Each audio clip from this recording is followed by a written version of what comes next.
My name is Atokwesen, and I'm chair of the Department of African and African American Studies. Welcome to this new space.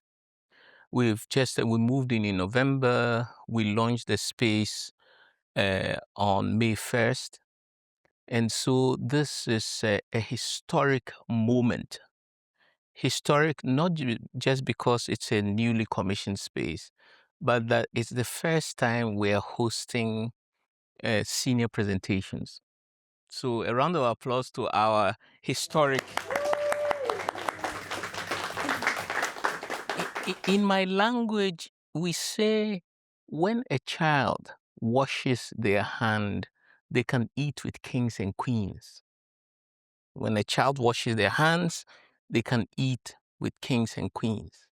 And today is a day when we should acknowledge that our young ones that have been with us for 4 years are ready not just to eat with kings and queens, but to be kings and a queen and a king themselves. Yes. And so it is my joy beyond words to celebrate Alana Okonkwo and Billy Meneses, who are clearly going to be transformative agents, because the quality of the work that they have, you will see they're going to share.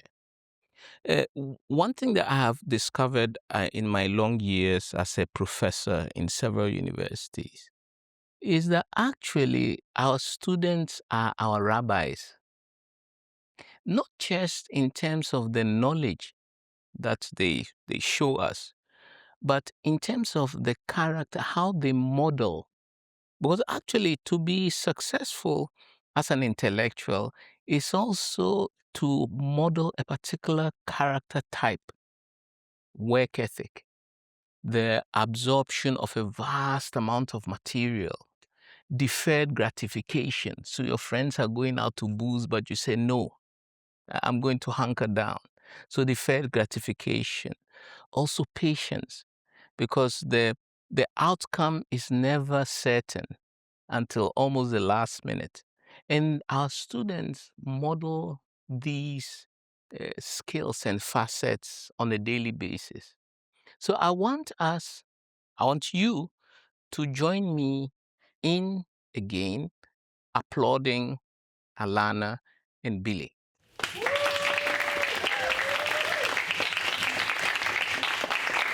And with that, I want to cede the floor to our most magnificent Dr. Katie Dieter, who has been their thought partner and guide throughout this process. Katie.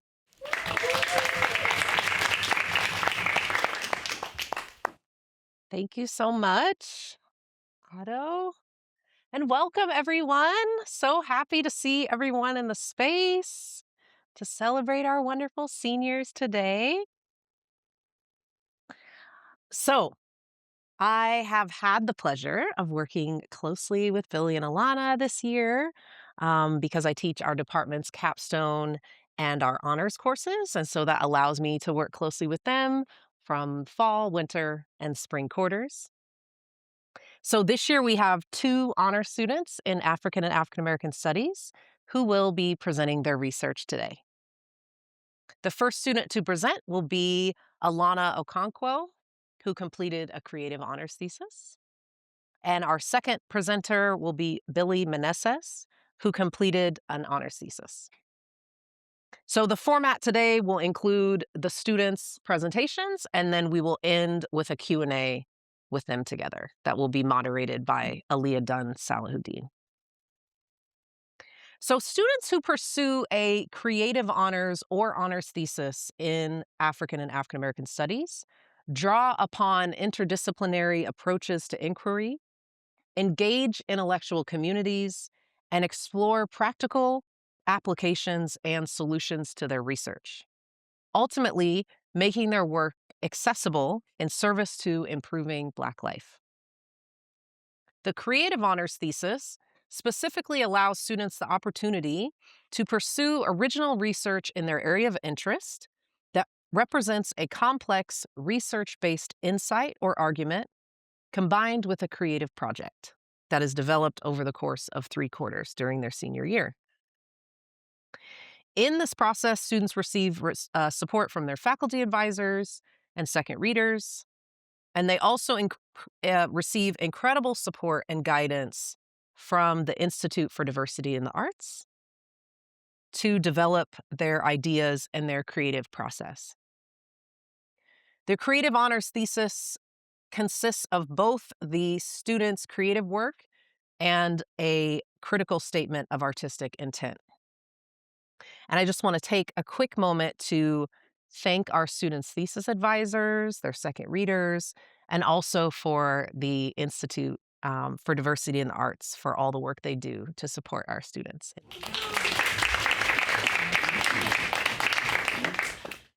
So, it is my great pleasure today that I get to introduce our students. So, I'm going to introduce our first presenter, Alana Okonkwo, who completed a creative honors thesis in African and African American Studies. Alana is a graduating senior majoring in African and African American Studies and Archaeology with a notation in cultural rhetorics with distinction.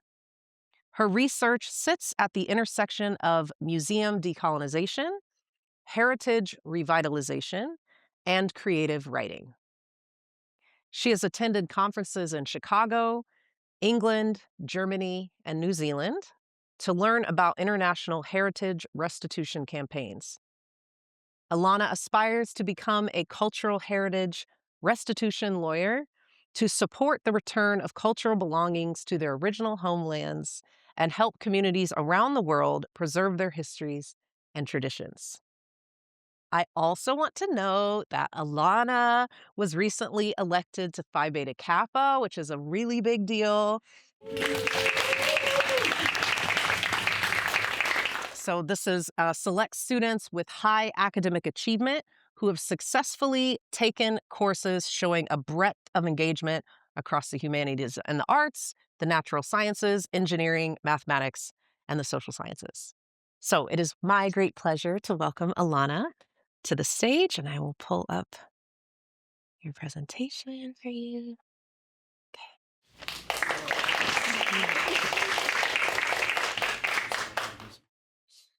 Thank you so much for coming, everyone. I'm so happy to see so many familiar faces and so many new faces.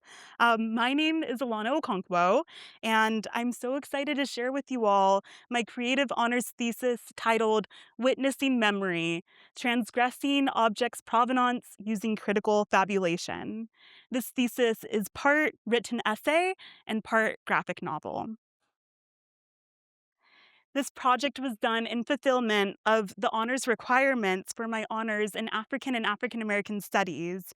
But I'd like to thank the Institute for Diversity in the Arts and my amazing mentors for offering me support with my creative and research processes. Now I'd like to begin. I'd like to take you all back in time to the spring of 2023.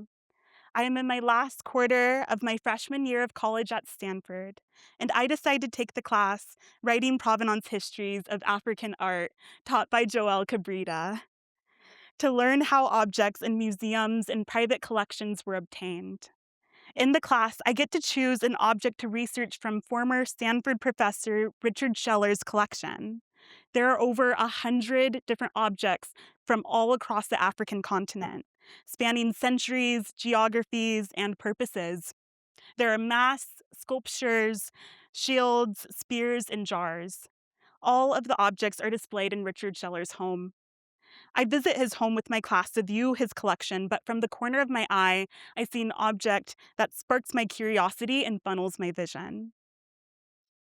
She is tall, around 3 feet in height, but eye level to me as she sat on the coffee table. Her body was coated in a second skin of patina, which is a combination of dust, debris, chicken feathers, and blood. She has upturned hands facing the sky and is staring directly at me. I felt comfort in her presence, as if I had known her my entire life, even though we had never met until this very moment. I wanted to learn anything and everything I could about her to understand why I felt this way. In 1994, Nigerian historian Ekpo Iyo wrote a report that identified her as an Alusi. Alusi are Igbo female shrine figures who protect the well being of their community. Her provenance statement, oh, her patinated arms, face, belly, and legs now revealed to me her embodied memories that reflected decades of honor and ceremonial worship. Being Igbo myself, I wondered whether the reason why I felt so much comfort in her presence was because she once protected my ancestors. If she served a significant role in her village and protected her people, how come she was in Richard Schiller's collection now? And how, when, and why did she leave Nigeria? I began to study Alusi's provenance to uncover these questions. A provenance statement is a condensed note that explains the history of ownership of a cultural belonging or an object. Alusi's provenance said she was purchased from J.J. Kledgman, 1972, ex Private Collection, New Jersey. Her provenance statement did not explain how Kledgman acquired her, when she was taken from Nigeria, or who were the people that informed her existence before she had even entered the art market. Lucy had been dispossessed from her village and trafficked across the Atlantic Ocean. She was stripped of her Igbo name and instead called Igbo female shrine figure, and also called Pace Inventory number 544241, and misrepresented as art rather than a community deity. These gaps, omissions, misrepresentations, dismissals, and reductions are considered archival silences. In this thesis, I explore the question, how can museums transgress the limits of existing provenance statements by telling more holistic narratives of objects' lives? This question is important because hundreds of thousands of objects in museum collections have been acquired through illicit means, such as looting, black market art trafficking, and colonial violence. This project is a critical is this project is critical of the statements that define an object's history of ownership by arguing that a more holistic story needs to be told, a story that includes the life of an object before it was collected. This project aims to make visible the role of objects as archives of their life stories. The archival silences in provenance records ignore the historical context, human object intimacies, and community ontologies that informed an object's existence prior to being collected. They allow provenance statements to water down objects' complex histories by selectively removing information, people, and places. Lucy's archival silences were hiding her embodied memories, such as her ceremonial use and her community engagement, and additionally concealing the historical context that led to these erasures, which was the Biafra genocide, which happened from 1967 to 1971 in her ancestral homelands. Unfortunately, the Elusi is not the only object with archival silences in its provenance. Many objects in museums across the world contain archival silences because collectors had poor record keeping processes, selectively documented the stories that they thought were important, or completely stripped objects from their context without any consultation. Many objects in museums and private collections were taken through illicit means during war times, colonialism, and geopolitical violence. So, concealing how an object was obtained could also avoid incrimination by the collector themselves. Other times, Other times, archival silences in provenance records were created as a result of the destruction of that physical provenance, such as natural disasters, Or a history of ownership may be recorded orally through oral history, dance, and songs, which are not always recorded in text and may not be preserved in a provenance statement. It is also important to note that many provenance narratives objects many provenance narratives narrate objects' histories from a Eurocentric and capitalist definition of what ownership is considered, which considers objects as property of a person, an institution, or a group, rather than something that is communally owned or without a given owner. So, in this research, I argue that existing provenance statements full of archival silences and colonial narratives must be transgressed through holistic storytelling. My thesis leans on the theories and artistic methods of Black studies, which I will explain later on, to instruct a critical reframing and rescoping of the limitations of provenance. I do this by writing a graphic novel called Witnessing Memory. A graphic novel was the ideal medium for me as a digital artist who makes a lot of fan art and a creative nonfiction author as well, but also structurally expanded the confines of what a condensed provenance note was capable of explaining by including imagery, nonlinear storytelling and story arcs, but also multiple points of view. In the graphic novel Witnessing Memory, I use a spiral story arc inspired by the Congo people's reincarnation cycle to imagine the past, the present, and the future of two objects all happening at the same time. Witnessing Memory explores the silence stories of these two objects that are currently held in Stanford University's museum collections. One of them being a Lukasa, which is to the left right here, which was once used in the Luba Empire in the Southern Democratic Republic of Congo to rekindle storytellers' memories of their oral histories. And the other is a pair of sandals known as mitawanda, which were worn by someone in order to express their free identity as someone who was formerly enslaved.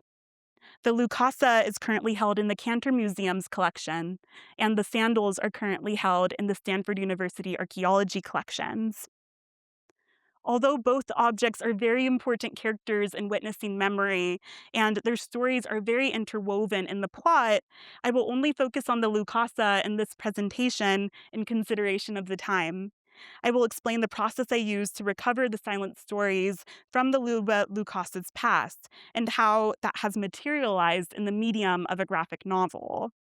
I would be happy to talk more about the Mitawanda during the Q&A session, though, so please keep any questions that you have written down or in your mind so I could talk more.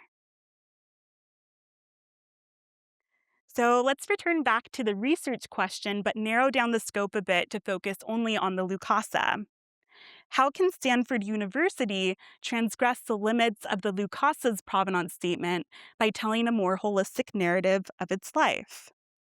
I'll first begin by identifying what limits exist within the provenance statement, what is unstated, unknown, or marginalized. Then I will look towards the theoretical scholarship of Black feminist scholars and authors to resituate the Lukasa within Luba ontologies. How do the Luba people understand the Lukasa's significance and history? And using Afrofuturism, I imagine how the Lukasa themselves may understand its own meaning and history through a Luba ontological worldview. Then I attempt to uncover the interior life of the Lukasa using object analysis and historical research. How does the materiality of the Lukasa show embodied memories and the ways that the Lukasa holds onto these experiences of the past? I will end by looking at one page of the graphic novel where I use Saidiya Hartman's concept of critical fabulation, which I'll explain later on, to demonstrate the ways that the Lukasa conjures its past into the present through embodied memories. In doing so, I challenge the linearity, owner-centric narrative, and commodification of the Lukasa and its provenance statement. So, first, I start by looking at the Lucasa's provenance statement from the Cantor Museum's website. This is a screenshot taken from the Cantor Museum's collection database, which contains pretty much a biographic profile of each object in its collection that gives information about its origins, their cultural affiliation, their materiality, and their provenance. At the bottom, note down here, the Lucasa's provenance says Mark Leo Felix, Brussels, 1991. Mark and Ruth Franklin, San Francisco, California, number 9127. Because provenance statements rely on a history of ownership, information about the Lucasa's use, significance, and impact is not recorded in the provenance statement. Through the commodification of the Lucasa as art, we hear a snippet of its object history only once it entered into the art market by Mark Leo Felix. But we do not know how and when it was obtained, and who Mark Leo Felix and Mark and Ruth Franklin are, and what the Lucasa's life was like when it was in these collections or even before it entered those collections. So I did a bit more digging and looked through the provenance records of the Lucasa to try to find out a bit more information about how it was obtained. Amongst those provenance records was the Certificate of Authenticity. This certificate of authenticity was written by Mark Leo Felix in June 1991. Mark Leo Felix is a Belgian art historian who studies Congolese heritage. This is a picture of him right there. He has a gallery in Belgium called Tribal Arts, where he specializes in collecting and exhibiting spiritually significant objects from cultures all across present day Democratic Republic of Congo. In the certificate of authenticity, he says that the Lucasa was field collected, likely by himself, but does not expand on when he obtained it, how he obtained it, and who he obtained it from. I'd like to also take a second to note this small little note that was in the certificate of authenticity. Mark Leo Felix claims the above described piece of African art is guaranteed to be totally genuine, having been made in the tribe, by the tribe, and for tribal use exclusively, this more than 90 years ago. Here, Felix admits that the Lucasa was never meant to be circulated in the international art market. It was not made for himself, a Belgian collector, or to be accessioned into museums like the Cantor Museum. As he shares, the Lucasa was made for the exclusive use of the Luba people and had been in use since the 19th century.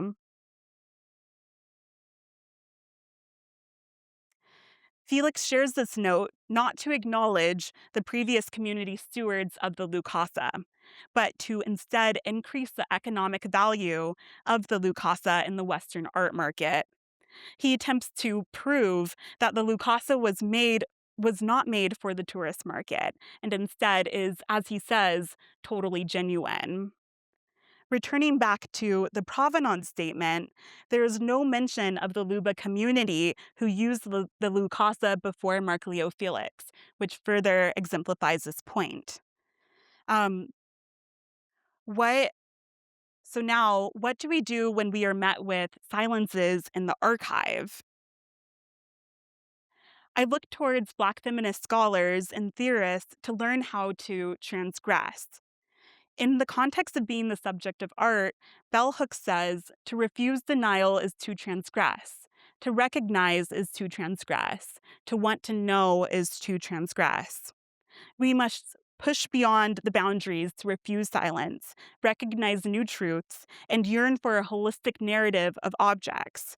We must also be uncomfortable of archival silences because they control how much we know, what we know, and whether we mobilize and take action or remain complacent. My theoretical framework also includes the conceptual groundwork of Toni Morrison, Saidiya Hartman, and Hortense J. Spillers. I look towards Hortense J. Spillers on the far right, um, particularly in her famous essay, Mama's Baby, Papa's Maybe, to understand how rhetoric has been weaponized to dispossess objects of their histories prior to collection, and instead depict them as ahistoric and anonymous.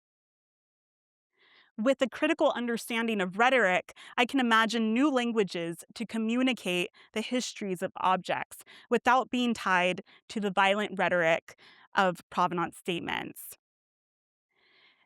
I lean on Toni Morrison on the far left in her essay, The Site of Memory, to learn about the interior lives of objects beyond the attenuated labels placed upon them by collectors and museums. I can begin to imagine what sort of unwritten realities objects witnessed and what memories do they still hold with them today. And to make these stories more tangible, I use critical fabulation coined by Saidiya Hartman in Venus in Two Acts. Critical fabulation allows me to fashion a narrative informed by the archive that draws emphasis on the unknowns and the unimaginables. So, with my Black feminist theoretical framework, I could no longer be limited by the omissions and ahistoric rhetoric of the Lucasa's provenance statement. I visited the Lucasa at the Cantor Museum throughout autumn and winter quarter and conducted object analysis to identify any details that could hint at the Lucasa's interior life, such as fabrications, worn surfaces, and patination. In this process, I noticed that there were 9 missing beads on the Lucasa's surface. Bana Balute, who are Luba title holders with the authority to interpret Lukasa, relied on the spatial mapping of the beads to tell detail-rich stories of the Luba origin story that were relevant to current events happening in the Luba Empire.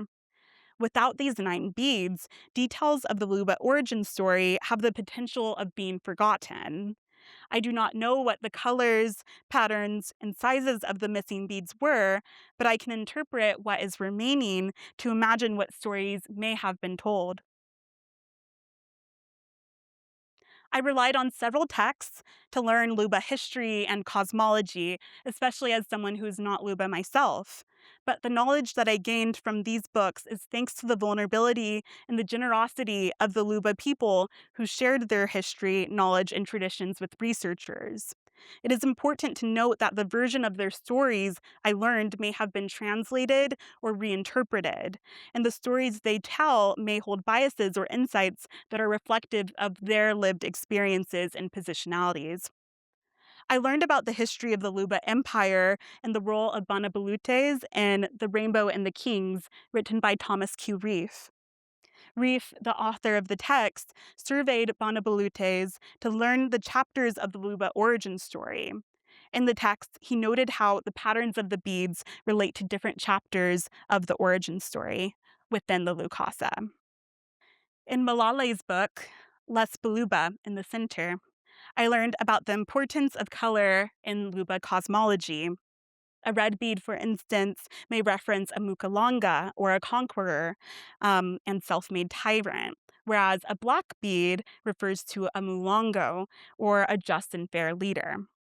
In the book Memory, Luba Art and the Making of History, I learned how Lukasa mnemonic devices shared similar patterns and functions with other mnemonic devices across the Luba Empire, like drums and staffs.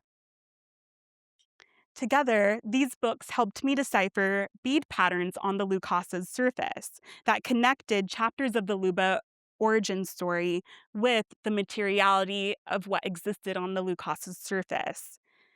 As you can see, there's many parallel lines that run through the surface of the Lukasa as I annotated. These parallel lines represent the story of the ants and the termites in the Luba people's origin story. A curved line alludes to the reeds, papyrus reeds in particular, that run along the Congo River. And a dark-colored bead symbolizes Mbidi Kilwe, who was a just ruler in Luba history. Every Bana Balute's interpretation of the Lukasa will differ because meanings are invoked as a response to current events. the intentions of the narrator and the demographic of the audience. So my annotations of what I interpreted from the Lukasa is just one interpretation of what these meanings may be. So, in order to understand the silent stories of the Lukasa, I grounded my mnemonic interpretations within a historical context of when the object would have likely been used. According to Mark Leo Felix's Certificate of Authenticity, Felix specifies that the Lukasa is culturally affiliated with the Eastern Luba people and was created around the 19th century. These details helped me narrow the scope of my historical research in the 19th century by only looking at 19th century Eastern Luba Empire events that would have prompted community storytelling. The late 19th century was a very significant time in the history of the Luba Empire. In 1872 and 1873, Arab Swahili enslavers like Tipu Tip traveled westward from the Swahili coast toward the Congo Basin in search of ivory and people to enslave. During this time, villages surrounding the heart of the Luba Empire underwent political uprising and secession disputes, which made them vulnerable to external attacks by Arab Swahili enslavers. In the late 1870s, Luba villages east of the Lualaba River, like the village of Mulongo, were attacked by enslavers first because of their close proximity to the Swahili coast.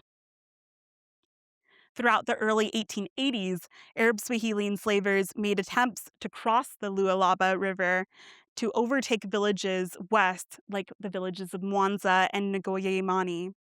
But because these attacks were a threat to the security of the Luba Empire, Emperor Kasongo Colombo sent forces to defeat the enslavers and prevent them from crossing the river. This historical event relates to an episode of the Luba origin story called Nkongolo at the Kaluba River Crossing, where the unlawful tyrant Nkongolo was unable to cross the Kaluba River because he was not Mbidi Kelue's son, insinuating that he was not a lawful ruler. As mentioned previously, there are several beads on the Lucasa's surface that parallel these chapters of the Luba origin story, such as over here, the sway of the beads representing the papyrus reeds, which I've mimicked up here in that corner, showing how the formation of that bead is reminiscent of that chapter of the Luba origin story. It is possible that the Lukasa may have been owned by a Bamboudier chapter in the villages of Mwanza or Ngoyemani in the 1880s, who used the story of Nkongolo at the Kaluba River crossing to offer reassurance to the community that they would not be overtaken by Arab Swahili enslavers. Grounded in an understanding of objects as sites of memory, I used object analysis and historical research to imagine a time when the Lukasa would have been used by its community. In my graphic novel, Witnessing Memory, I imagined this Lukasa to be from the village of Mwanza in the Eastern Luba Empire, based off of the archival research I conducted, historical research, and object analysis. This page of the graphic novel depicts Abane Balute as they're interpreting the Lukasa. As he strokes the beads, he begins to remember specific stories from the Luba oral history story that can specifically help reassure the community that they will not be raided or enslaved. Here are some close-up images of the page that you just watched, the time lapse of being drawn. I didn't draw it that quickly, but you can see close up that all of the beads mimic the actual Lukasa that's in the Cantor collection. So one of my goals and hopes for the graphic novel is that even if you can't access the Lukasa in person, you can still refer to the images of my illustrations to still have that physical touch of touching the pages to read the Lukasa. I was also very intentional with the color scheme to make sure that the colors that I was using on the pages of the graphic novel were the same colors of the Lukasa itself. And I'm working with the Cantor Museum right now to make sure that the page, the size of the graphic novel itself, is the same size as a handheld Lukasa. This creative honors thesis generates a new way of understanding the holistic lives of objects by transgressing the invisible and visible regimes of provenance and critically fabulating objects' memories. In this thesis, I have identified how coloniality, white supremacy, and epistemic violence manifests in objects' existing provenance statements through archival silences, yet have demonstrated how a Black feminist mind can shatter how we amass knowledge, ask questions, and dream to know beyond provenance's limitations. At the edge of the unknowable, imagination has been my North Star, guiding me towards understanding the breadth and depth of objects' life stories. This project was born from the discipline of Black Studies, which has long critiqued the ways in which people racialized as Black have been omitted, anonymized, and silenced from the archive. Drawing from Black studies allowed me to reframe and rescope the ways objects are researched in museum settings. This project is an Afrofuturist intervention to museum research. I achieved this by decentering collectors and recentering objects and objects' life stories, illuminating the archival silences in the Provenance archive, narrating stories using community ontologies, and uplifting objects' embodied knowledge. This project stands in solidarity with Congolese calls for heritage restitution. The demand for restitution of Congolese cultural heritage dates to the very time of the looting of these cultural belongings. By uncovering the archival silences within the Lukasa, I hope to raise awareness of the significance of the Lukasa to its Luba community and demonstrate the importance of return. And as Sadia Hartman states in Venus in Two Acts, loss gives rise to longing. And in these circumstances, it would not be far-fetched to consider stories as a form of compensation or even reparations, perhaps the only kind we will ever receive.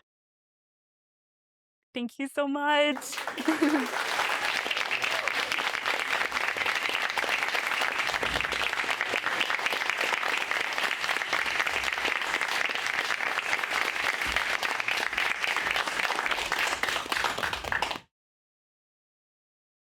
Wonderful. Thank you so much, Alana, for that beautiful and engaging presentation. Can we give her one more round of applause?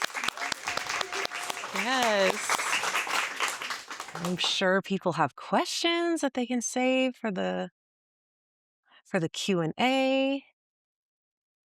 So now we're going to move into our second presentation for today by Billy, whose honors thesis offers another example of the depth and range of research that's being done here by our students in African and African American studies. So it is my pleasure to introduce Billy Meneses, who has completed an honors thesis in African and African American studies. The honors thesis program provides students with the opportunity to pursue original research in their area of interest in the field of Black studies. Students work with me in the capstone and honors sequence courses, and then also with their faculty advisor of their choice and a second reader for 3 quarters of sustained effort and engagement to develop their thesis. And through this process, they develop effective research skills, the ability to critically analyze data, construct persuasive arguments, and communicate their new insights with attention to both clarity and nuance in their final honors thesis. So it is with immense pleasure that I introduce our second honors thesis presenter, Billy Meneses. Billy is a graduating senior majoring in African and African American studies and public policy with a concentration in discrimination, crime, and poverty policy. He is originally from Union City, New Jersey, but currently lives in northeastern Pennsylvania. At Stanford, Billy has worked as a student intern in the Martin Luther King Jr. Research and Education Institute and also as a peer advisor with us here in DAAAS. He is passionate about studying the civil rights movement, histories of enslavement, and Afro-Latinx identity. After graduation, Billy plans to attend grad school to further his research in Black studies, and or law school to pursue a career in civil rights law. So without further ado,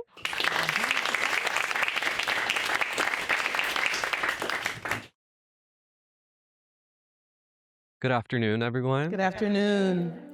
Today, I will be presenting my honors thesis in the Department of African and African American Studies, entitled Obscuring Blackness in Mini Latinoamérica, Understanding Afro-Latine Identity in Union City, New Jersey. And I also want to express my thanks for the support I received from the department, the support from my primary advisor, Professor Alexis Wells-Agogme, and my secondary reader, Professor Pedro Regalado. This project emerges from my experiences growing up in Union City, New Jersey, where I became aware at a young age of the diversity of the Latina community. Diversity was such an integral part of my childhood that I never considered how I was perceived by others other than by my ethnicity as a Colombian American. Once I entered high school and later college, I began to be questioned about my racial identity. I began to be perceived alternately as Black, mixed, or racially ambiguous, racial categories and descriptions that challenged the way that I had previously considered or thought of my own identity. And I noticed parallels between my own struggles with racial identification and those of other peers in my hometown who were also racialized as Black, yet did not necessarily perceive themselves as such. So I began interrogating the dynamics within my family and in my hometown that led me to ignore the question of my racial identity for most of my life. And it is these experiences that motivate my project today. As I mentioned, Union City was a critical part of my upbringing. The city is one of the most diverse and densely populated cities in the country.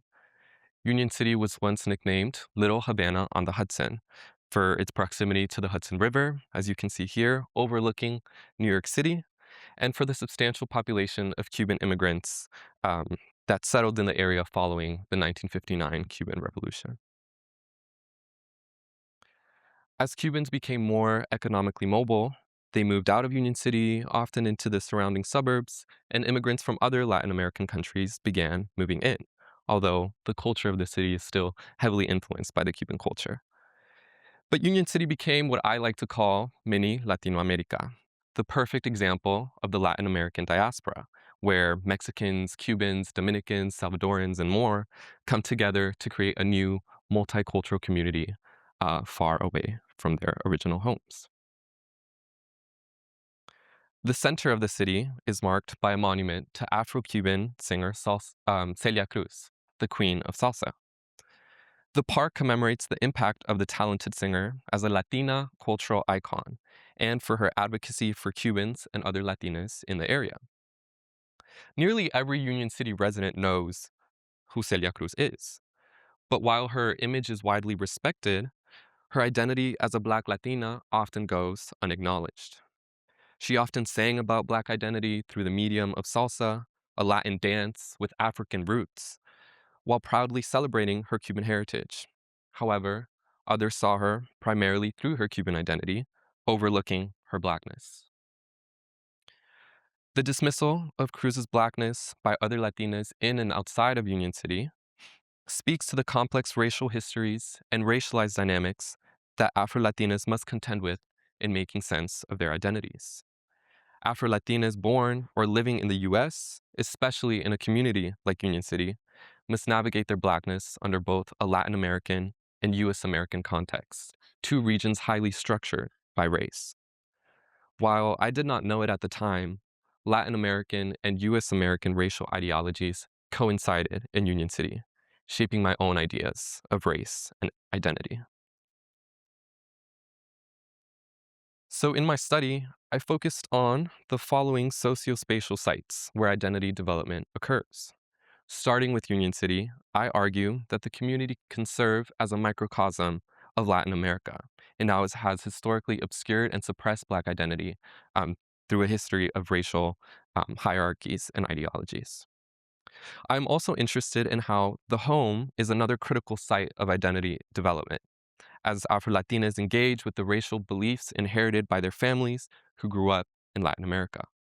And lastly, I evaluate college as another critical site, as it is often the first time that individuals find themselves in a more diverse environment, encouraging them to explore their relationship to Blackness and to exercise greater autonomy in how they define their own identities.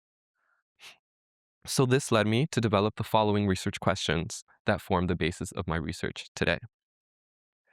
How does growing up in this community shape how college-age Afro-Latinas perceive and relate to Blackness across these different socio-spatial sites? And what are the factors that influence this population to identify as Black and/or Afro-Latina? How do they express these identities, if at all? And these questions inform the main argument that I make today, where I claim that identity development for Afro-Latina college students from Union City is shaped through the interaction of these different socio-spatial environments: Union City, the home, and college. These experiences expose individuals to competing Latin American and US racial ideologies, experiences of racialization, and social pressures that ultimately shape how they understand, negotiate, and experience Blackness. I tested this claim using 10 semi-structured interviews. Participants consisted of 18 to 25-year-old current or former college students who were raised in Union City, New Jersey, and who acknowledge having Afro-Latina heritage, even though they might not necessarily identify as such. 5 participants were of full Dominican heritage, 2 of which were males. There was 1 participant who was of Dominican and Guatemalan heritage, and then I also interviewed 2 sets of sisters who each had Dominican and Salvadoran heritage, and the other set had Cuban and Puerto Rican heritage. Although participants were mostly female and of Dominican or Caribbean heritage, they still represented a diverse group of individuals who attended a variety of collegiate environments and had diverse life experiences. So to talk briefly about the racial systems that these individuals had to interact with, I will briefly go over how race is understood in certain contexts in Latin America, how race is understood in the United States, and ultimately how Afro-Latinas navigate these these different systems in the United States. So in Latin America, particularly in places like the Dominican Republic and Puerto Rico, race is generally classified on a continuum from white to Black. And the categories within include various mixtures of Black, white, and indigenous identity. Some of the identities defined on this spectrum include blanco, white, piel canela, referring to cinnamon-colored skin, trigueño or trigueña, referring to wheat-colored skin. That's often what I'm racialized as in my communities. Mulatto, referring to mixed race identities. Moreno, referring to darker-skinned identities, and more. And as you can see, this expansive model privileges white and lighter identities, reflecting how Blackness is suppressed in Latin American racial systems. And the United States has its own unique history of indigenous dispossession and rigid racial classification. During the 19th and 20th centuries, blood quantum policies restricted indigenous identity by tying tribal citizenship to ancestry, while the one-drop rule classified anyone with any amount of African ancestry as Black. Although these systems are no longer formally codified, their racial logics continue shaping how race and Blackness are understood in the United States today. So together, these systems in the US reinforced a binary understanding of race centered around Black and white identities. And this context explains some of the difficulty in understanding who in the US identifies or counts as Afro-Latina. To illustrate this problem, a 2019 study from the Pew Research Center directly asked respondents if they explicitly identified as Afro-Latina. And they found that there were 6 million Afro-Latina adults living in the US, about 12% of the US adult Latina population. This methodology yielded much greater responses than the one used by the 2020 census, which uses a 2-step race question, as shown here, where they ask separately for people to indicate whether they are of Hispanic, Latino, or Spanish origin, and again, for them to indicate their racial identity. And they found that 1.2 million people of all ages, or just 2% of the total Hispanic population, identified themselves as both Hispanic and Black, a drastically different number than the one I previously discussed. So evidently, Afro-Latina identity continues to be a fraught concept and identifier in how individuals have to make sense of their own identity under the United States, their rigid racial boundaries. So, given this historical and political context, I developed a framework that informed the questions I asked my participants and the analytical approach that I used. Central to my framework is the concept of triple consciousness, an evolved version of W.E.B. Du Bois's double consciousness. Scholars Miriam Jimenez Roman and Juan Flores explain the concept by paraphrasing a quote from Du Bois, where they say, "In studying the historical and contemporary experience of the United States Afro-Latine, one ever feels his threeness: a Latine, a Negro, an American. Three souls, three thoughts, three unreconciled strivings, three warring ideals in one dark body, whose dogged strength alone keeps it from being torn asunder." This concept gets at the idea that Afro-Latinas in the US have to simultaneously negotiate their Black, Latina, and American identities while navigating complex social environments. I also use what I call racial formation and theories of the self, which pulls from the work of scholars like Omi and Wynant to understand how race is socially constructed, and scholars such as Sylvia Winter and Stuart Hall to describe how identity is continuously produced through history, culture, and systems of power. And lastly, I employ Jean Finney's model of racial identity development to understand the various stages of Afro-Latina identity development, from a state of unexamined racial identity to a state of exploration, and ultimately to a state of achieved racial identity marked by a positive sense of belonging to individuals' racial and cultural groups. So together, these frameworks explain how Afro-Latinas negotiate Blackness across these different environments, and my findings illustrate how these dynamics unfold in my participants' lived experiences. In this section, I will focus on a chapter of my thesis titled A Tale of Two Sisters, which examines the racial identity development of two pairs of sisters that I interviewed. And I want to start with the stories of Melissa and Marisol, two sisters who grew up in Union City to a Puerto Rican mother born and raised on the mainland and a Cuban American father. They both describe their father's own complex experience with racial identity. He was adopted by a white family, and he was raised in Union City. Although growing up in Union City allowed him to remain connected to his Hispanic identity, he still experienced a sense of triple consciousness when making sense of his identity. In her interview, Melissa says, "I think my dad had always had a little bit of that inner conflict about where does he identify. Like, he doesn't quite feel white, and he doesn't feel fully Hispanic. He doesn't fully feel like he's Black." And this sense of triple consciousness was transposed onto Melissa at a young age. As a young girl, she describes how her father would call her Blanquita, or little white girl, referring to her paler skin complexion. She describes how she internalized Blanquita to refer not just to her racial identity, but also to her value and her self-worth. She reflects, "I grew up thinking of myself as maybe white, and also, to be fully transparent, I think I grew up with this view that being white means being better."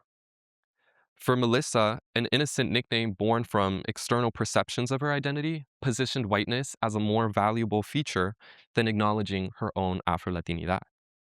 And this belief was reinforced in school when she describes how the girls that everyone liked were the white Hispanics, the ones with light hair and light skin.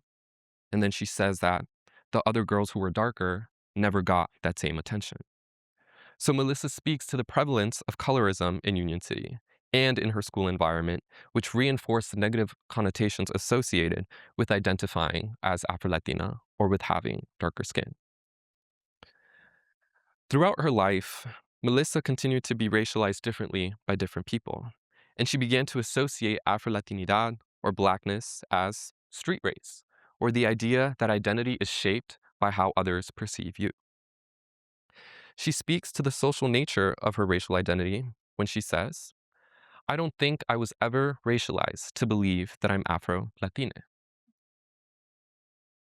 There's almost a cognitive dissonance in Melissa's story for how she acknowledges her Afro-Latina roots, yet she does not find the category to be reflective of her appearance or her full identity. Instead, she finds greater comfort in the category of Hispanic, reinforced by her upbringing in Union City, despite her earlier struggles to relate to it as a third-generation American. But her sister Marisol's experiences are characterized by a very different experience of racialization. Just 4 years younger than her sister, she describes being told as a young girl that she couldn't wear her hair curly because it was unprofessional, and that she had to stay out of the sun because of how dark she would get. She quickly internalized the belief that having dark skin was bad, as shown when she says, "I was so against being in the sun. I just hated how dark I looked." Similar to her sister, skin tone was a prominent factor in how they were treated by their family members. And she also shares a similar feeling of isolation among her peers in Union City schools, who were often lighter skinned, had straighter hair. And in addition to comments about her skin tone, these circumstances complicated her ability to embrace her Afro-Latina identity. Moreover, in addition to navigating her Afro-Latinidad, she also faced challenges relating to her Hispanic identity as well. Her Hispanic identity was often invalidated due to the fact that she did not speak Spanish, and she was often racialized as Black as a result. She recounts, "The biggest assumption I always got with people not even asking, especially because I don't speak Spanish, was, 'Are you Black and white? You look mixed.' So the norms in Union City that one must be Latina and also speak fluent Spanish suggested that individuals like Melissa and Marisol must not be Hispanic, but they must be of another race. For Melissa, her lighter skin dictated that if she is not Hispanic, she might be white.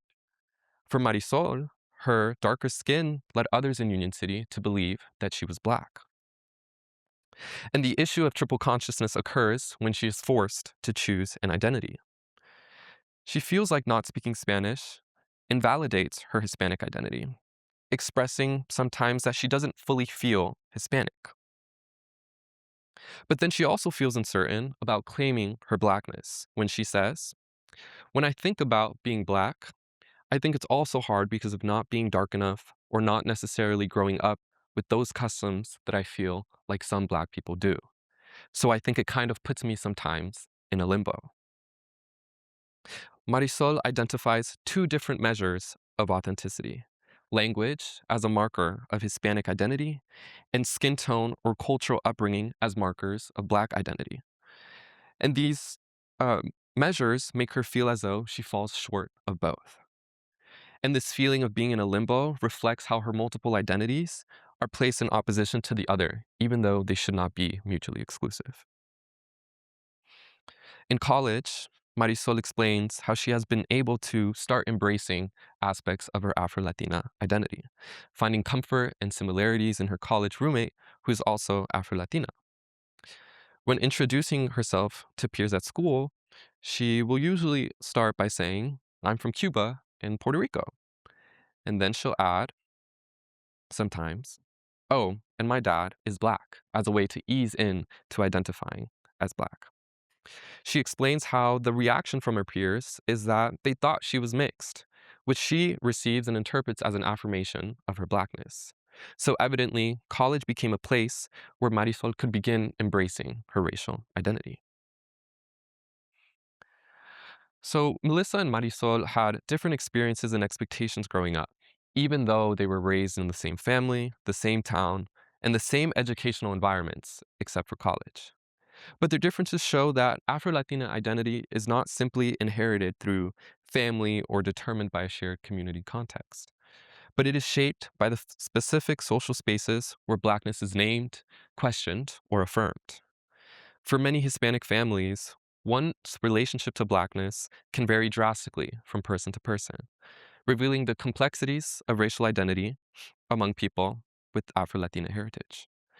And a similar pattern was revealed in the stories of Amaya and Belen, sisters with Dominican and Salvadoran heritage. They describe being more connected to their Dominican identity, as the culture was instilled to them by maternal figures in their family. Their family, however, never explicitly talked about race, so they identified most strongly with their Hispanic and Dominican cultural identity. Growing up, Amaya describes filling out official documents where she selected the mixed white and black identity category, even though she was unsure if it adequately represented her racial identity.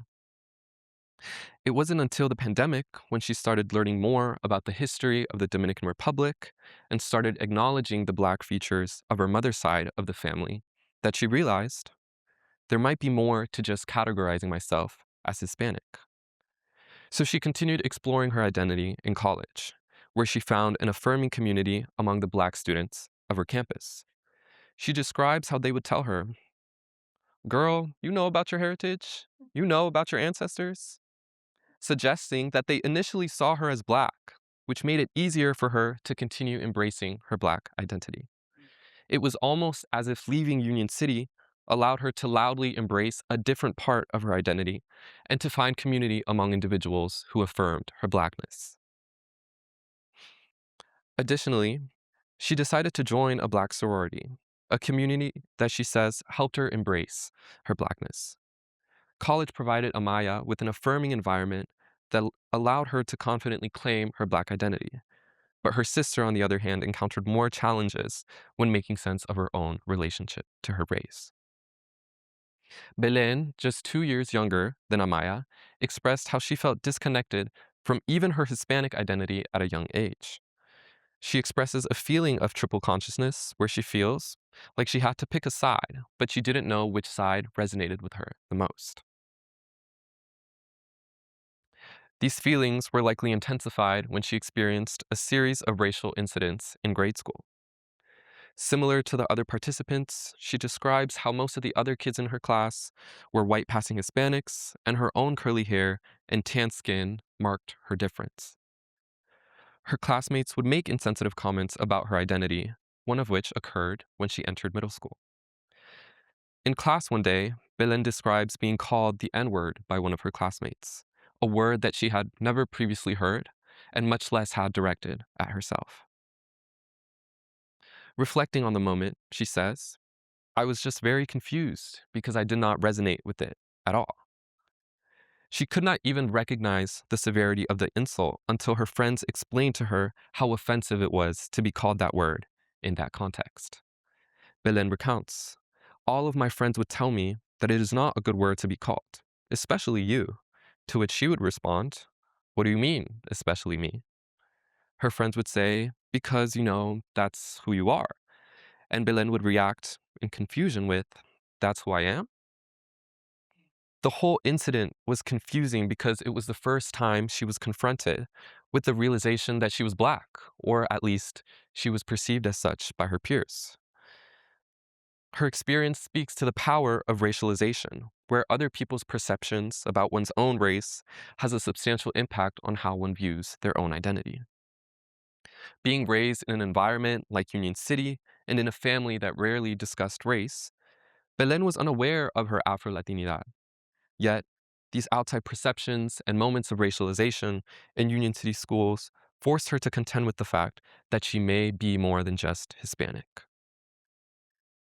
When she entered college, the same institution as her sister, she continued to question her relationship to blackness, asking herself, do I look it enough? Do I resonate with it enough? Am I allowed to be both black and Hispanic?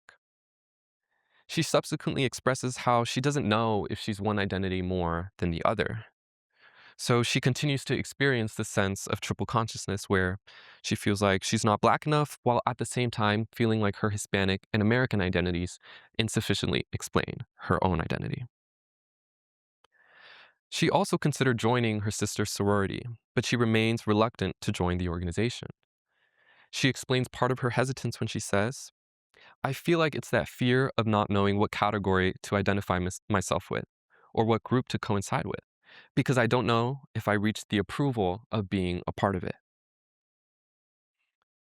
When Belen speaks about approval, she reveals an apprehension that she may be denied acceptance into the Black community.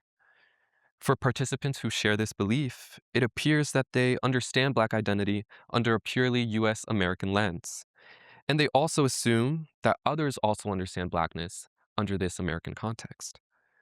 Belen's struggle with identity reveals a critical finding in my study, that outside perspectives substantially impact how we view our own identities. When I ask Belen if she ever sees herself confidently embracing her Blackness one day, she says, "Definitely, with the right community and the right group of people. I feel like it's all about who is accepting in that sense." So, in order to be more in tune with her Blackness, she voices the need for a community that accepts all of her identities. Although Amaya and Belen grew up in the same household, the same town, and at the same educational institutions, they had completely different relationships to their Black identity. Amaya developed a very secure sense of her Afro-Latina identity, seeking out spaces like her sorority that unequivocally recognized her Blackness. But Belen's experiences with racial discrimination and comments about her Hispanic identity magnified her sense of triple consciousness, with her identities constantly clashing with the others. As someone who is still working toward Finney's state of achieved racial identity, she's a testament to the many Afro-Latinas who are still making sense of their identities in a highly racialized society. So together, the dynamics between Melissa and Marisol and Amaya and Belen show that Afro-Latina identity is shaped by how Blackness is challenged, affirmed, or recognized across various socio-spatial sites, even when your social environments are the same. So overall, my interviews revealed three key findings. First, they reveal that Union City substantially impacts the identification of Afro-Latinas early on in their lives. Union City foregrounds the experiences of my Afro-Latina participants, as it is a site where they first confront inherited racial beliefs and racialized assumptions of their identities. The site that structures their understanding of the construct of race. Second, the home was a critical site where participants inherited both cultural pride and racial beliefs from their families. Many of them described families that strongly affirmed their cultural identities, yet rarely discussed race directly, prompting participants to engage with their racial identities later on in life, in spaces like college. Lastly, college became a transformative site for most of my participants. Entering this new environment created new opportunities for them to affirm their Afro-Latina identity and begin considering or embracing their place within the Black diaspora.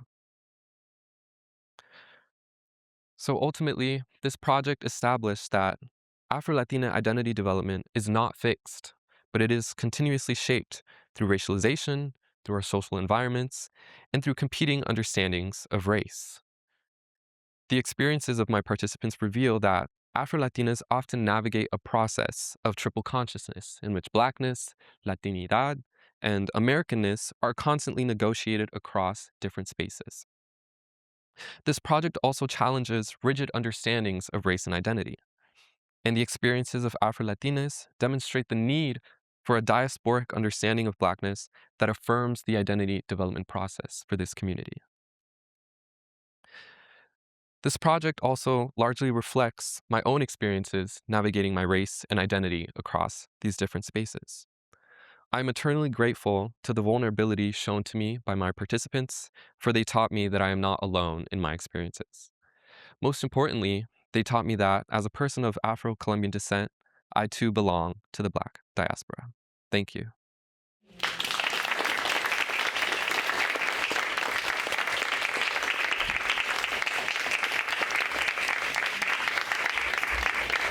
Thank you for your wonderful presentation. So, my name is Aaliyah Dunslaudeen. I'm a PhD candidate here in history, and I have the honor and pleasure of being in conversation with our two graduates. And amazing work and amazing projects.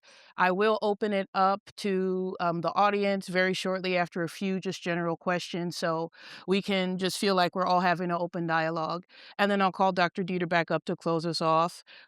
Following the Q&A and Dr. Dieter's closing, there's still lots of food and drink, so meander, ask more questions, and thank you all for joining us this afternoon. But I'd like to turn attention to you all, so thank you so much.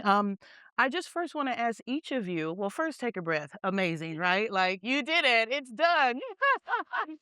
I don't want to just go into questions. So this is real light, real easy. I learned so much from each of your presentations. I'd love if each of you can talk a little bit more about the origins of your projects, how you came to them. You had so many topics to choose from, and you spoke a little bit about it, but how did these projects come into being? Talk, what is the origin story of each of your projects?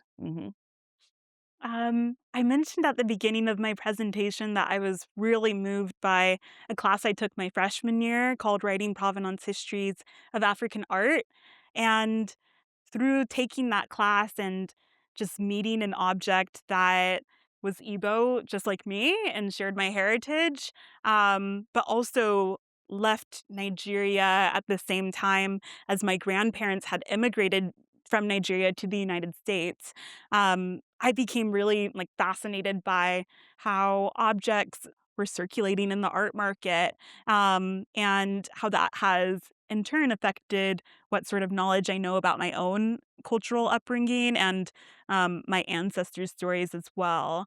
So I wanted to create this project as a creative tribute to the objects that have shaped my own understanding of identity, but have also kindled my interest in cultural heritage restitution as well. And one of my mentors, who previously worked at the Fowler Museum but is now the African Arts Curator at the Baltimore Museum of Art, Carly Forbes, specializes in Congolese heritage. So I became really interested in learning about the history of art from the Democratic Republic of Congo because of her own research interests. Wonderful. And I know for you, Billy, this is a very personal. And oftentimes when I think about Cuban and Cuban Americans, I go to Florida automatically in my mind or New York. So maybe in relationship to that question, expanding on why Union City, New Jersey is important for us, and are there other many Latino Americas that we should know about? Yeah. Mhm. Yeah, I think, I mean, first about how I got to this project, Mhm. there were a series of, I think, experiences that I had growing up that I didn't really understand the meaning of until um, recently. I remember, you know, being at an IHOP with my mom, and she had like a coffee, and she poured milk in it, and she was like, "This is what you look like, you're cafecito con leche," which is often something that I was told by other family members. And so I was like, okay, like I'm not sure exactly what that means, but yeah, sure. Um, and so I guess that was probably the earliest time that I remembered that um, my skin tone, my racial identity was something that was perceptible by others. And I had another experience in high school. I went to a predominantly white high school, and I remember like my peers would sometimes, try to ask me how I identified racially, and I never really had a clear answer. And I remember my friend, she told me that she had talked to her father about like she was having a conversation about the N-word, and she expressed that her father had said that, it would make sense if Billy says the N-word. And to me, I was like, oh, okay, sure.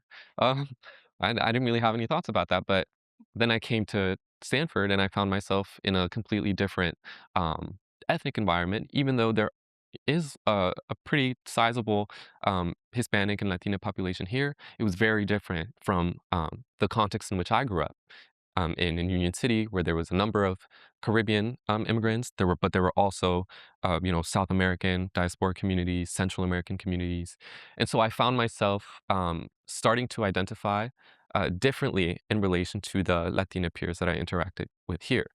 Um, so I think all of those questions came to the forefront, and I started, taking classes in DAAAS and becoming really passionate about Black studies. And it actually makes me think about something that I learned when I took Amara's Afro-Latin dance class. That I was in with you, Yeah, yes, yes. we were in it together, Shout and out to Amara. I recently took a trip to New Orleans with DAAAS as well, and I remember we would talk about how the body sometimes uh, it just knows what to do, and I felt myself being drawn to classes about the Black diaspora, toward learning about the history of Blackness in Colombia and in my community, and so that's sort of how I ended up at this project. I love that.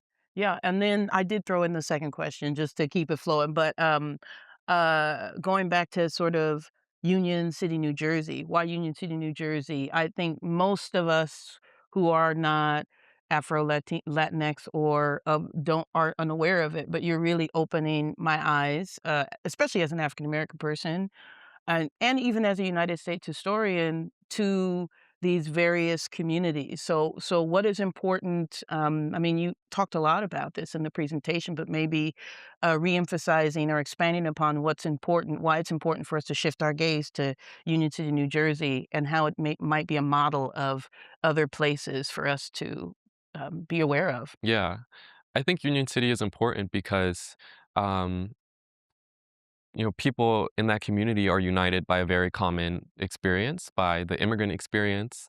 Um, and even though, I mean, I remember writing about this in my college essays that in my apartment, like you could smell on holidays the smells of people's different cultural cuisines. My neighbors were Ecuadorian and Venezuelan and Salvadoran, and on the first floor they were Cuban and Mexican, and it was just this like um, really this multicultural community. Uh, but I feel like, even though we were so united and so close in that way, it obscured different parts of the identities of people who maybe looked differently, who maybe had curlier hair or darker skin. And, to me, I argue that that's a product of the racial ideologies in Latin America, ideologies such as mestizaje, that um, it was, part of a project to create a national identity that unified sort of people of a country. But the effect of that was that it obscured, um, the experiences and identities of indigenous and Black people in Latin America. So I feel like that same phenomenon happens in a place like Union City, Mhm. and I would be curious to explore that in other Latin American communities as well. Yeah, I think we would all be curious to see you elaborate, use these frameworks in other places. So I want to shift it back to you, Alana. Can you talk to us about the connection between your understanding and how your understanding of the connection between object and memory um, has been enriched through your studies? I mean, we've talked a little bit about this, but the object is something that often memory is projected onto. It can invoke memory. Talk to us more about that relationship, particularly especially in relationship to the museums and institutions, yeah. Yeah, yeah. Mhm. I feel like throughout my course at Stanford, I've taken a lot of classes through African and African American studies that have talked about the ways that your body remembers the experiences of your ancestors, and memories are passed down intergenerationally through like your embodiment.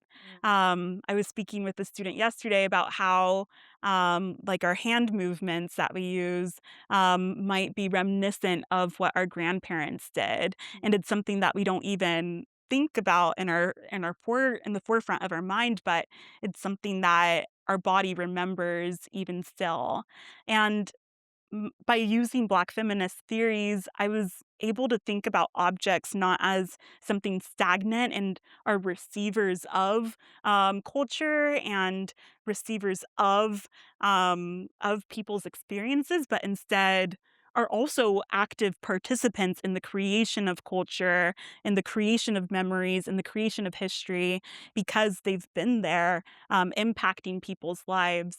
Um, yeah, I think for when thinking about the memories of objects, I think about the ways that their bodies have literally been chiseled over time, weathered or accumulated to through rubber bands or through writing or through patination. And every single grain of dust had once been added to that surface of the object. So it now in the present, as you're looking at that object, it is literally holding on to that past remnants of that dust being added to it.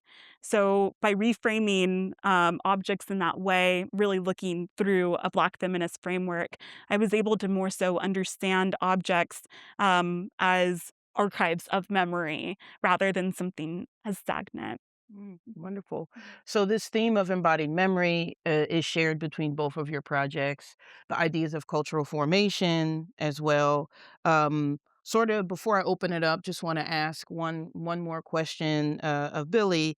Uh, Maybe expanding on and of each of you really expanding on how your own college experience this socio-spatial environment um, how did how was your own identity shaped through your experience here at Stanford University? Yeah, really curious. Mhm.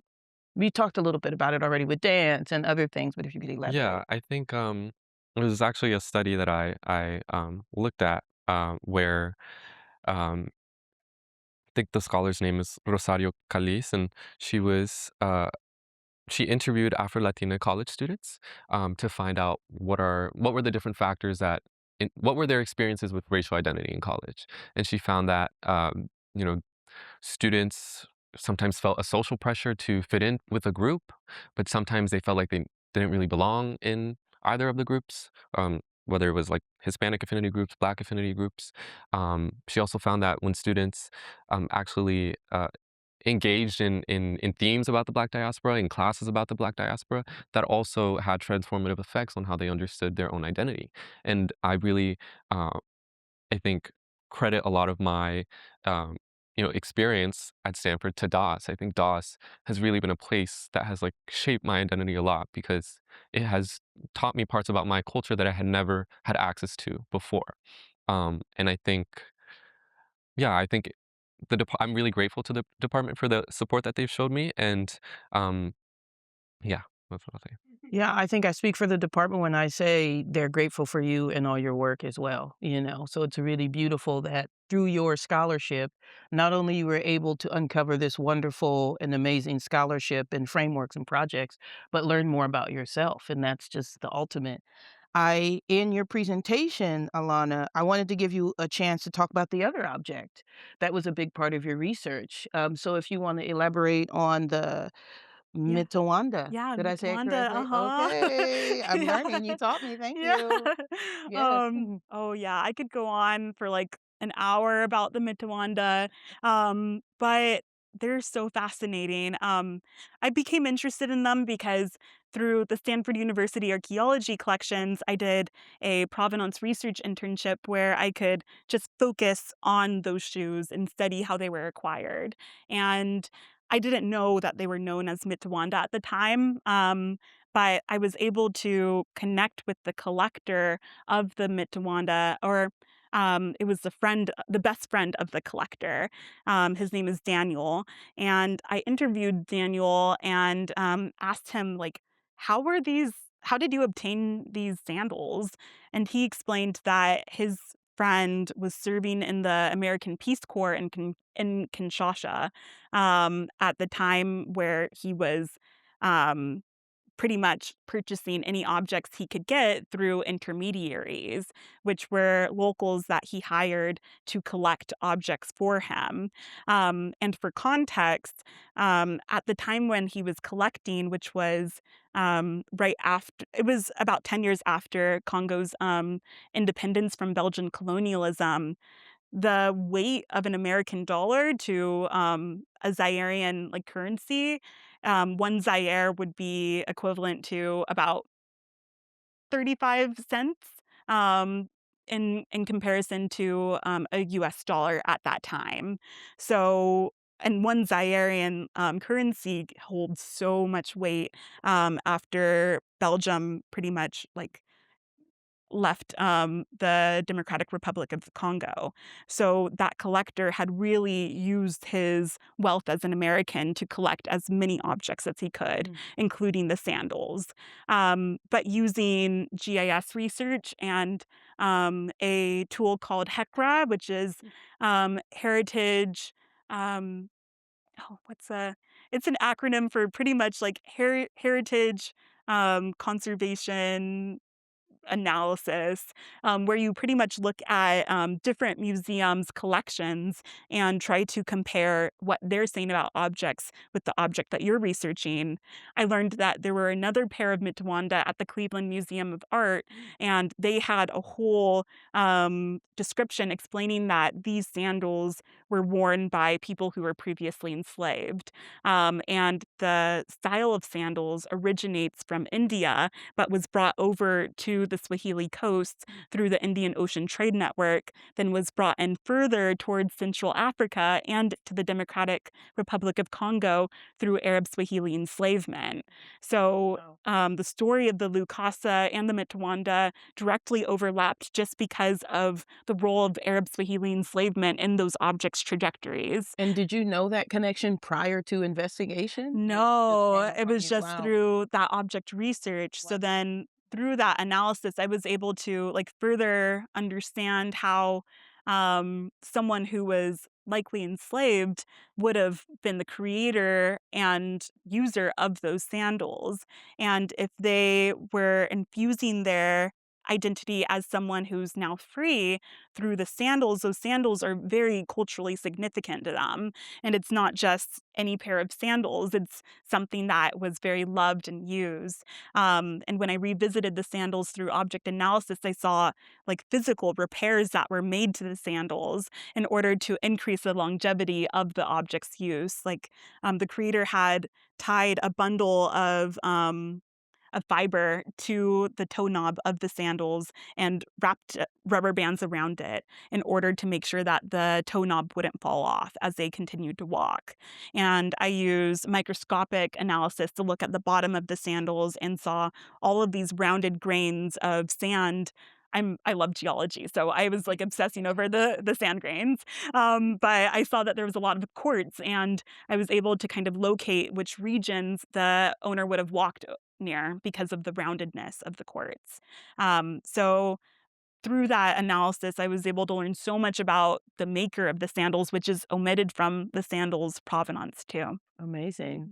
Well, I'd love to give people in the audience a chance to engage with the work. I see Dr. Joel Cabrita. Yes, yeah. I don't have a question. I just wanted to say to Alana, I've seen you on your journey for the last 4 years. And I'm just so impressed at the work that you've done. You were a really outstanding member of the class we had on provenance histories, and I'm so impressed at how you've continued to resource and tool and empower yourself through skills from archaeology, object analysis, using and heritage studies, an internship here at Stanford, working with the mentor at the Fowler collection in UCLA. Your project for the class won an IntroSem prize for the best undergraduate IntroSem project in your year. So this is just truly stellar work. And what I'm really struck by is alongside your commitment to excellence, you bring an ethics of care and a responsibility to your work. And I can't wait to see where it goes and to follow your career in the coming years. So many, many congratulations. Yes. I want to give a also make note that as part of that internship, Alana helped to spearhead with Ashante here of DAAAS the digitization of the archive of the Department of African American Studies, which is available for all of you to see. So if you go to the Green Library and you search the Department of African American Studies, you can see some of that work as well. Yeah. Any other questions or comments? We can just open it up to anybody, anyone. Yeah, I just want to ask Billy, what was the most surprising finding from like your interviews that really shocked you or like maybe was like what you expected to find? There were many, but I think one thing, I'll probably name a couple things. One thing that was really interesting to me was the story of the stories of Melissa and Marisol, because you, I know that skin tone was really important to how they understood their own identities, and I mean, I'm I grew up with these people, so I know them in different contexts. And to me, when they said that, one had much paler skin and the other one had much darker skin, I couldn't really understand what they were talking about. I mean, sure, there were like minor differences, but to me, they looked the same. You could very easily tell that they were sisters. So I guess to me, it was so interesting that, um, these like minor differences really, but I guess it was also compounded by how their families treated them as well. Um, how it contributed to how they understood themselves very differently. So that was a really interesting finding. And I also think that there was a consistent pattern among various of my interviewees where they had this like aha moment that was like the first time that, they understood that they could be something more than Hispanic. Like there was another story of one of my interviewees who I call Jada, and she was on a cruise, and she said that a black boy came up to her and was like, "You're black, right? You're light skinned," and she was like, "What are you talking about? I'm Dominican." And it was like this moment that was like, I've never heard that before, and I'm confronted with the reality that I might be something other than Hispanic. And then she goes back to Union City, and she tells her friends jokingly, she's like, "Y'all, I'm light skinned," and they tell her, "What are you talking about? You're Dominican." So I think it goes to show how like these environments, like they can produce really different assumptions or understanding of your own identity. So at the end of the day, I think like it really comes to how you understand yourself, and that's a process that occurs over time. That is really difficult for a lot of these individuals, but a process that's personal as well. Yeah. So many overlaps too. So I see the same things happen within the African American community here as well. Those same questions, those same sort of things. So I think just the resonance of your work even goes beyond, a particular community as well. But Alan, did you have a question or a Oh, it comment? was a very simple one. I was just curious to learn more about the photo here. I imagine it's in Cuba, maybe, but actually, I don't want to imagine. You do this. Yeah, so this is my T-ball team, and that's my coach Polanco. It's funny that he's wearing a shirt with his name, um, which I love. And this is actually um, that's my family, my sisters, my mom, and my dad, and this is in Cartagena, Colombia. So it was the first time I had ever been to Cartagena, and it was the first time I was really introduced face to face with the Black history of Colombia because my family's from Medellin. There's not very many Black people, at least that I've seen there. And so these are palenqueras, who are Afro-Colombian women who um, historically they come from this community called San Basilio de Palenque, which was the first community of formerly enslaved people who, they ran away and they created this community maybe like 50 miles from Cartagena. And they still exist today. And so these women would go into Cartagena and they would sell fruit or other things to bring back money for their um, community and for their family. So now they've become this sort of like tourist attraction and people take pictures with them, but they're still a really important part of the history of Cartagena. Was there anything that sticks out about that trip for you, going there for the first time? Because that's a pretty big deal as it relates to your project. Yeah, definitely. I think it was a very different part of Colombia than I was used to. I remember like the accent was very different. Cartagena, I think people forget that this part of Colombia it's very Caribbean. It's a very rich Caribbean culture as well. The food, the accents, the people as well. And I remember going into this church. I'm gonna forget the name, but I remember seeing a painting, and it was there was like a Virgin Mary kind of figure, but she was black. And I don't know. To me, I think it was just amazing to see that in a church, yeah, and to see how people understood their identities differently in this part of the country. Any other questions or comments from the audience? Yes. Alana, I was just wondering if in your presentation, I've seen you work through every part of this all year long, and especially with your graphic novel. Can you maybe summarize the story within the graphic novel. And tell everyone a little bit about it, and then maybe let us know like if it's going to be published and that sense. Exactly. Where can we get access to this? Yes. Yeah. I'm a Cantor scholar. So the Cantor Museum is helping me publish my graphic novel, and it'll be all published by the end of June. I mean, end of the summer, not end of June. That it still needs some time, but yeah. And the graphic novel is 4 chapters long, but it is 81 pages long. No, 71 pages long. And it follows along the story of this girl named Zuzu, who requests a visit at the Stanford Museum and wants to research the Lukasa. Zuzu is not myself, but she also kind of looks like me. So, um, um, so she requests a visit with the Lukasa, and as she's going through the provenance research process, looking at the beads, she notices that there's 9 missing beads from the Lucasa's surface, and she's like, "Oh no, like what happened?" And it's in that moment that the Lucasa speaks back to her and is like, "I'll tell you the story of my beads."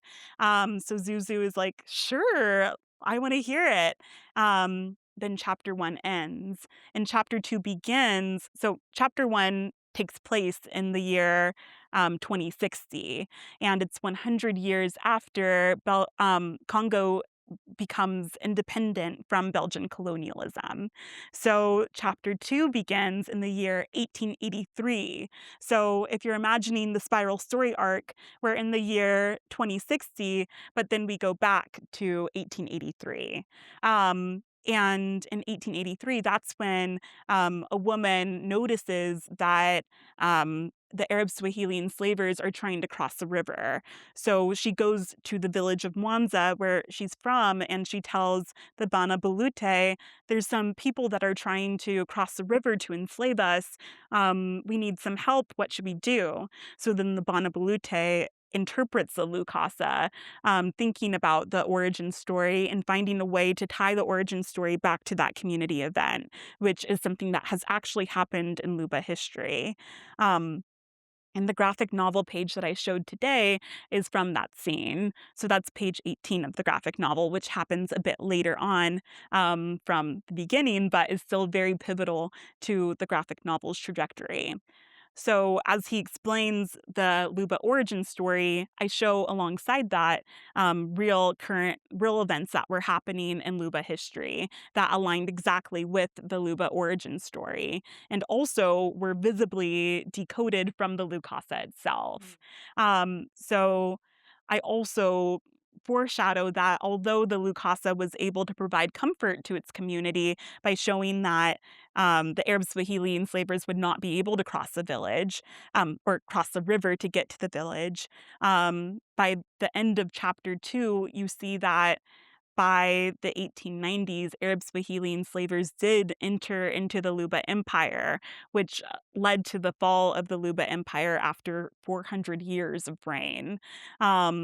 The Luba Empire, for even more context, was one of the largest and longstanding empires that didn't profit from enslavement. They profited from just exchanging goods and instruments and beads. So their fall was directly linked to enslavement. So through that connection of slavery, we go into chapter 3, which focuses on the Mitawanda. And the Mitawanda and Lukasa are in my imaginary Stanford Museum are right next to each other, which you see in chapter 1. So we begin with the story of the Mitawanda, and now we go from 2060 to 1883 to 1890, and now to 1960.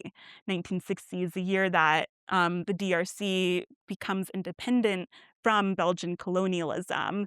And a grandfather is speaking to his granddaughter and is giving her these pairs of Mitawanda so that she can enter a new Congo with the identity of a freed woman, as a freed woman.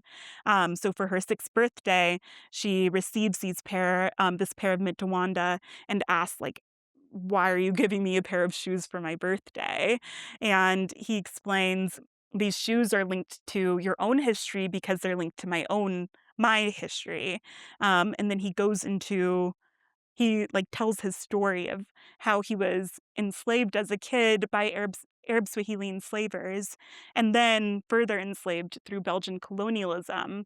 But because he was so young, he would always look down and notice the enslavers' footwear, which allowed him to understand that these shoes hold power. And the footwear that we use over time is also reminiscent of that power. So chapter 3 ends where the young granddaughter receives the shoes, and then chapter 4 begins where we're back in 2060, 100 years later. And Zuzu's research visit is over, so she joins the collection staff member to go into collection storage. But as she's putting the Lukasa back on the shelves, she notices that there's the Mitawanda from chapter 3 on the same shelf as the Lukasa.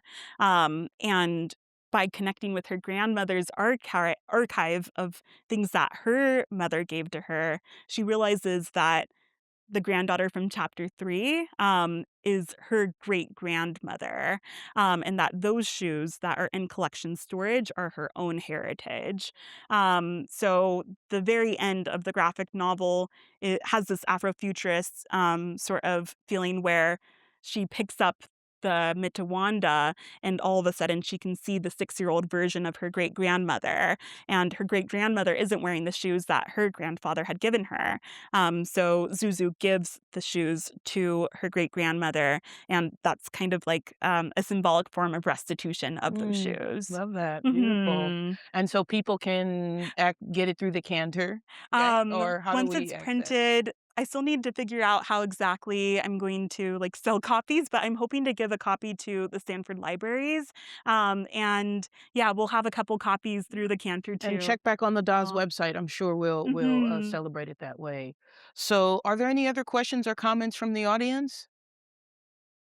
Okay, Dr. Dieter. Yeah, I'll Yes. do a little question. Uh-huh. Appreciate both of your presentations. They're both so beautiful, and I've just learned so much. I've learned so much from both of you this year, and so I'm just in awe of both of you. But my question, I was thinking about um, the ways, your projects are very different, but one of the things I was thinking about how they're related is that you're both grappling with ideas around uncovering. So for you, uncovering these archival silences, and for Billy, kind of uncovering or grappling with ideas of uncovering what it means to uncover our racial identities or racial identity formation. And so I wondered if you could say a little bit about how the research process for you this year, what that's uncovered for you Mm. personally in your own lives. That could be anything. Yeah. My research process was I did a lot of different methodologies in order to learn about the objects. So it included physical object analysis, going to the museum collections, and with the Mitawanda, especially, I got to hold the shoes and like touch the surfaces with gloves. And I realized that I really love being within museum collections, and just like being able to handle objects with care, and understand their embodied memories by looking so closely at their surface.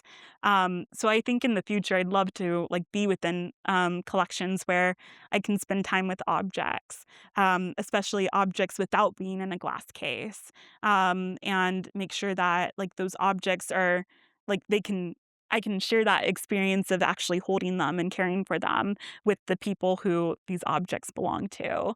So that was something that was like really like surprising to me, something that I uncovered about my own interests.